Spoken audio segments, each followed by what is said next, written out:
ఎత్తులు ఒక రకంగా చెప్పాలంటే వీళ్ళని వణికించినాయి.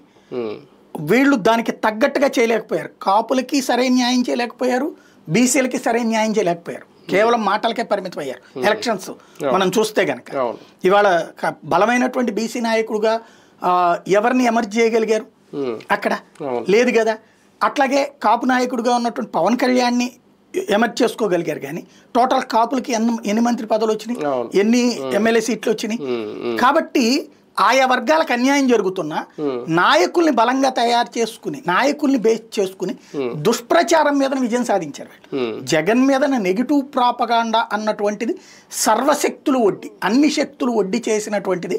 జగన్ చేసిన తప్పు మీడియాని పట్టించుకోకపోవడం, సోషల్ మీడియాని పట్టించుకోకపోవడం, వ్యూహానికి ప్రతి వ్యూహం పన్నకుండా నేను గెలిచేస్తానులే అన్నటువంటి అతిశయానికి పోవడం పోయి అతన్ని దెబ్బతీసింది. చెట్ట చివరిలో మేల్కొనేటప్పటికి అయిపోయింది. ఆ ఇంపాక్ట్ తప్పించి వాస్తవంగా వితౌట్ ఏది జగన్ వీళ్ళ ముగ్గురు కలిసేది కాదు.